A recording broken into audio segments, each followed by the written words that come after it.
NFL bets for week 16, so we've only got 3 or 4 more weeks left of this season.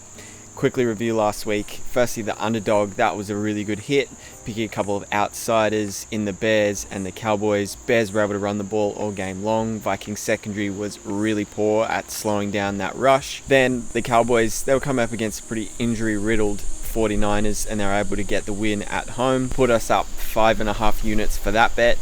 Then the Book It was the one that was disappointing, so we lost 3 units on that one, and that was because the goddamn Jets. So look, the Dolphins, they were able to cover that 3.5 pretty easily, beating the Pats, who are a very poor side.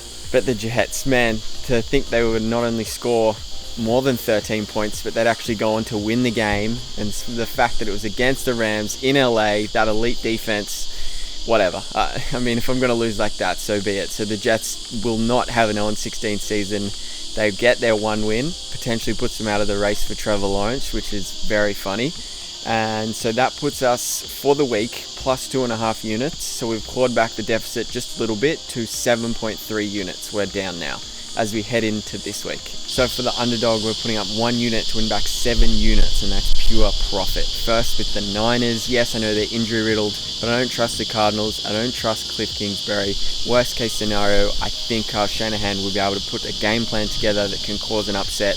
The team plays for Kyle Shanahan. They always give full effort. So I expect things to actually be really close in this game, even though the odds suggest that it won't be.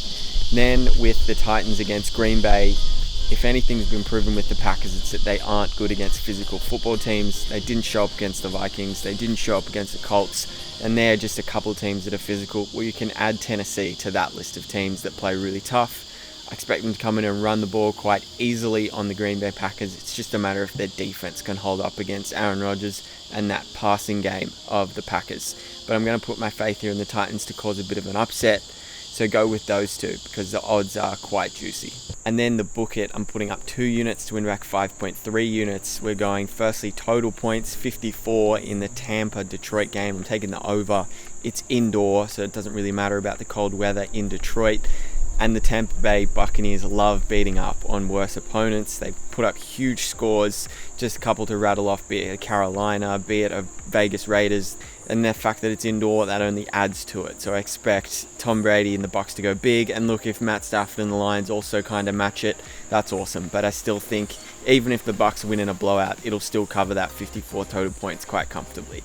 So then secondly, we have Colts money line against the Steelers. So the Steelers started off 11-0, and since then they've come up with some really shocking performances, and it's because they can't establish the run with their offense. They're a very pass-heavy type offense. They rely a lot on Ben and their receivers to, really make some huge plays. In the last few weeks, they haven't been able to do it. They've been quite disappointing in terms of the receivers and their ability to catch balls. They've been dropping so many.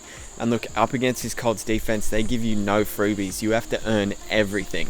And then the fact is that they also have a really solid running game that they've started to get going the last few weeks. Jonathan Taylor's looking good. They have Naheem Hines. If Phillip Rivers can just do a little bit of dink and dunk, potentially throw down the field a little bit to either Pittman Jr. or T.Y. Hilton, I think they can actually survive this game and come away with a win. But it does worry me, the bounce back factor with the Steelers, and that they've had a couple of poor weeks. But I do like the value here that you're getting at $1.80.